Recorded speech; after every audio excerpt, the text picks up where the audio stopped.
ఒక పల్లెటూరులో ఇరుగు పొరుగు ఇళ్లలో 2 కోళ్లుండేవి. వాటి పేర్లు రాణి, వాణి. రాణి కోడికి 3 పిల్లలు. వాణి కోడికి కూడా 3 పిల్లలు. కాని రాణి పిల్లల్లో 2 అందంగా ఉండగా చిన్నవాడు నల్లగా అందవికారంగా ఉండేవాడు. దాంతో వాణి 3 కొడుకులతో పాటు రాణి కొడుకులు కూడా వాణ్ణి ఎప్పుడూ నల్లోడా నల్లోడా అంటూ ఎగతాళి చేస్తూ ఉండేవారు. ఒకరోజు రాణి కొడుకులిద్దరూ తల్లి దగ్గరకొచ్చి, అమ్మా, ఈ నల్లోడిని మాతో ఎక్కడికి పంపించొద్దమ్మా. వీడొస్తే మా స్నేహితులు మమ్మల్ని కూడా వాళ్ళతో ఆడుకోనివ్వట్లేదు. మీ తమ్ముడేంట్రా అంత నల్లగా వికారంగా ఉన్నాడు? వాడొస్తే మీరు కూడా మాతో ఆడుకోవటానికి వీల్లేదంటున్నారమ్మా. తప్పు నాన్న, ఎంత కాదన్నా వాడు మీ తమ్ముడు. నల్లగా ఉన్నా కాని వాడి మనసు బంగారం. మీరిద్దరంటే వాడికి ఎంత ఇష్టమో తెలుసా? మీతో ఎవరూ ఆడకపోతే ఏంటి, చక్కగా మీరు 3 ఆడుకోండి. ఇంకెప్పుడు మీరిద్దరూ మీ తమ్ముడు గురించి అలా తప్పుగా మాట్లాడొద్దు, సరేనా? నువ్వెప్పుడు ఇంతే, వాడివైతే మాట్లాడతావు అని కోపంగా వెళ్లిపోతారు రాణి కొడుకులిద్దరూ. అమ్మా, నల్లగా ఉంటాం నేను చేసిన తప్ప? అందరూ ఎందుకమ్మా నన్ను వేరు చేసి చూస్తారు? అదేం లేదు నాన్న, నాకు అందరికంటే నువ్వంటేనే బోల్డంత ఇష్టం తెలుసా. నువ్వేమీ మీ అన్నయ్యల మాటలు పట్టించుకోకు అంటుంది రాణికోడి. మరుసటి రోజు పిల్లలందరూ ఆడుకోవటానికి ఊరు బయటకు వెళ్తారు. అప్పుడు వాణి పిల్లల్లో ఒకడు, ఒరేయ్, ఇక్కడికి దగ్గరలో పెద్ద అడవి ఉంది కదా, ఆ అడవిలో తినటానికి పండ్లు మంచి మంచి ఆహారం దొరుకుతుందట. మనం ఇప్పుడే అడవిలోకి వెళ్దామా అంటాడు వాణి కొడుకు. మిగతా పిల్లలందరూ సరేనని ఒప్పుకుంటారు. కాని మన చిన్నోడు మాత్రం అస్సలు ఒప్పుకోడు. ఆ అడవిలో తినటానికి మంచి పండ్లు ఆహారమేమో కానీ నక్కలు, పులులు, సింహాలు మాత్రం తప్పకుండా ఉంటాయి. అందుకే అడవిలోకి వద్దు, ఏమొద్దు. మన అమ్మలు మన కోసం ఎదురు చూస్తూ ఉంటారు. ఇంటికి వెళ్దాం పదండి. నిన్నెవరు రమ్మన్నారోయ్? అసలు నిన్ను మాతో కలవద్దని ఎన్నిసార్లు చెప్పాము. అయినా సిగ్గు లేకుండా మా వెంట పడి తిరుగుతుంటావు. వెళ్ళెళ్ళు, చెప్పొచ్చావు గాని. ఒరేయ్, వాడి మాటలు పట్టించుకోకుండా నాతో పాటు వచ్చే వాళ్ళంతా రండి అని ఒకడు బయలుదేరటంతో చిన్నగాడి మాటలు పట్టించుకోకుండా మిగతా కోడి పిల్లలు కూడా మొదటి వాడిని అనుసరిస్తూ అడవిలోకి బయలుదేరతాయి. చిన్నగాడికి ఇక ఏం చేయాలో తెలియక వాళ్ళు వెళ్తుంటే వద్దని వారిస్తూ వాళ్ళతో పాటు చాలా దూరం వెళ్తాడు. అలా అడవిలోకి రాగానే చిన్నగాడికి ఒక ఆలోచన వస్తుంది. అమ్మో, నేను కూడా వీళ్ళతో పాటు వెళ్తే మేమంతా ఎక్కడికి వెళ్ళామోనని అమ్మ కంగారు పడుతుంది. అందుకే నేను అమ్మ దగ్గరికి వెళ్ళి వీళ్ళు అడవిలోకి వెళ్ళిన సంగతి చెప్పాలి అని వెనక్కి తిరిగొచ్చి తన తల్లికి జరిగిన విషయం మొత్తం చెప్తాడు చిన్నోడు. దాంతో రాణి కోడి చాలా కంగారు పడుతుంది. అది వెంటనే వాణి దగ్గరికి వచ్చి పిల్లలందరూ అడవిలోకి వెళ్లిన సంగతి చెప్పడంతో వాణి కోడి కూడా చాలా గాబరా పడుతుంది. అవి రెండు తమ పిల్లల్ని వెతుక్కుంటూ చిన్నగాడిని వెంట పెట్టుకుని అడవిలోకి బయలుదేరతాయి. మరోవైపు కోడి పిల్లలందరూ అడవిలోకి రాగానే అక్కడ అందమైన ప్రదేశాలు చూడగానే చాలా ముచ్చట పడిపోతారు. వాళ్ళలో ఒకడు, ఒరేయ్, చూసారా ఇక్కడ ఎంత అందంగా ఉందో? మనం ఆ నల్లోడి మాటలు విని ఇక్కడికి రాకుండా ఉంటే ఎంత మిస్ అయ్యేవాళ్ళమో కదా అనగానే అవునవును అంటారు మిగతా వాళ్ళు. ఇంతలో వాళ్లను ఒక గద్ద చూడని చూస్తుంది. గద్దను చూడగానే కోడి పిల్లలందరికీ పై ప్రాణాలు పైనపోతాయి. అందరూ పరిగెత్తడం మొదలు పెడతారు.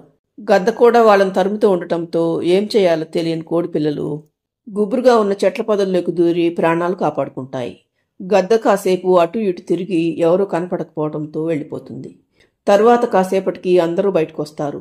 చాలా దూరం నడిచి రావటంతో అందరికీ ఆకలేయటం మొదలవుతుంది. కానీ తమ అమ్మలు తెచ్చిపెడితే తిని ఆటలాడుకునే ఆ చిన్ని కోడి పిల్లలకు ఆహారం ఎలా సంపాదించుకుని తినాలో అస్సలు తెలియదు. వాళ్ళలా వెళ్తుండగా వాళ్లకు ఒక నక్క ఎదురుపడుతుంది. అన్ని కోడి పిల్లలను ఒక్కసారి చూడగానే నక్క కళ్ళు మెరుస్తాయి. ఈ రోజు నా తోక నేనే తొక్కినట్లున్నాను, అందుకే ఇంత లేత కోడి పిల్లలు నా కంట పడ్డాయి అనుకున్న నక్క, ఏంటి చిన్న కోడి పిల్లలు దేనికోసమే వెతుకుతున్నట్లున్నారు? మరేమో మాకు బాగా ఆకలిగా ఉంది, మేము తినే ఆహారం ఎక్కడ దొరుకుతుందా అని వెతుకుతున్నాం. ఓ సంతేనా, మీకేం కావాలంటే అది నేను వెతికి పెడతాను కదా, నాతో రండి అని నక్క కోడి పిల్లలన్నింటినీ ఒక చోటుకు తీసుకువెళ్లి తరువాత వాటి వైపు ఆకలిగా చూడటం మొదలు పెడుతుంది. దాంతో కోడి పిల్లల్లో ఒకటి, నాకు ఆహారం పెడతానని తీసుకొచ్చావు కదా, మరి ఆహారం ఎక్కడుంది? నేను మిమ్మల్ని తీసుకొచ్చింది మీకు ఆహారం పెట్టడానికి కాదు బుజ్జికోళ్ళు, మిమ్మల్ని నేను ఆహారంగా తినటానికి అని నక్క అనగానే కోడి పిల్లలన్నింటికి పై ప్రాణాలు పైనపోతాయి.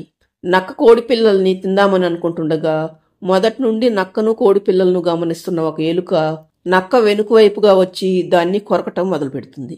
దాంతో నొప్పి భరించలేని నక్క కుయ్యోమొర్రు అంటూ అక్కడి నుండి పారిపోతుంది. అప్పుడు కోడి పిల్లలన్నీ ఊపిరి పీల్చుకొని ఒక చెట్టు కిందకు వచ్చి నిలబడతాయి. ఇంతలో చీకటి పడుతుంది. కోడి పిల్లలకు మరింత ఆకలేయటం మొదలవుతుంది. ఒకవైపు ఆకలి బాధ, మరోవైపు పగలంతా అడవిలో తిరగటంతో కాళ్ల నొప్పులు, దాంతో అవి చెట్టు వెనకాల బిక్కుబిక్కుమంటూ నిలబడతాయి. ఇంతలో ఎక్కడి నుండో నక్కలు ఓలేయటం వాటికి వినపడుతుంది.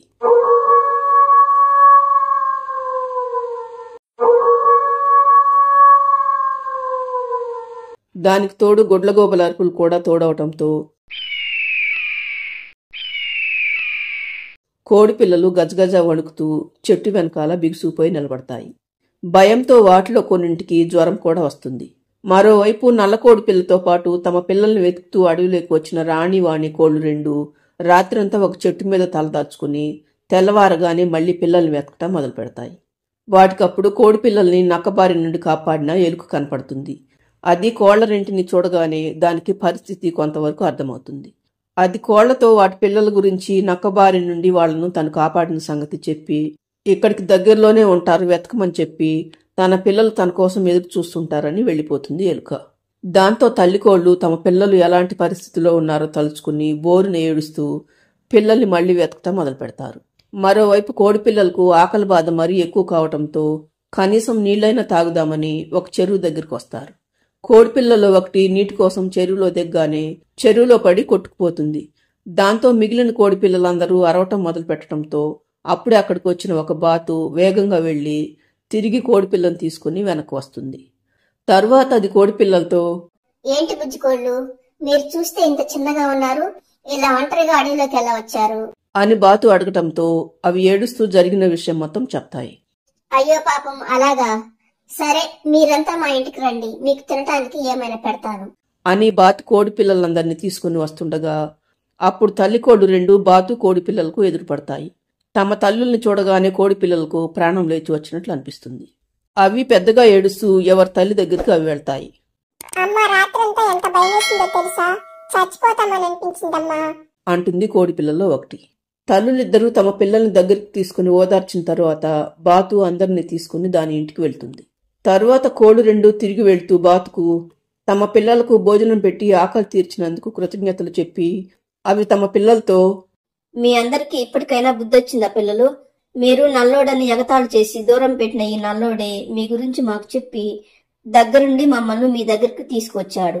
రాత్రంతా వీడు మీకోసం ఎంత పరితపించాడో తెలుసా? మీకు మరో విషయం గుర్తుందా? మిమ్మల్ని నక్క నుండి కాపాడిన ఎలుక కూడా నల్లగానే ఉంటుంది. అదే గనుక నాకెందుకులే అనుకుంటే ఆ నక్క మిమ్మల్ని నిన్ననే చంపి తినేసి ఉండేది. ఇప్పటికైనా అర్థమైందా నల్లగా ఉండటం మీ తమ్ముడు తప్పు కాదని? మాకు బాగా బుద్ధొచ్చిందమ్మా. నిన్న మన చిన్నోడు చెప్పినట్లు వినుంటే మేము ఇన్ని కష్టాలు పడుండేవాళ్ళం కాదు. ఇంకెప్పుడు వాడిని తక్కువ చేసి మాట్లాడం. అందరం వాడిని ప్రేమగా చూసుకుంటాం అంటాయి కోడిపిల్లలన్నీ. తరువాత కోళ్లు రెండు బాతుకు మరొకసారి కృతజ్ఞతలు చెప్పి తమ పిల్లల్ని తీసుకుని ఇంటికి బయలుదేరి వెళ్తాయి. ఫ్రెండ్స్, స్టోరీ నచ్చితే లైక్ చేయండి, ఛానల్ను సబ్స్క్రైబ్ చేసుకోండి.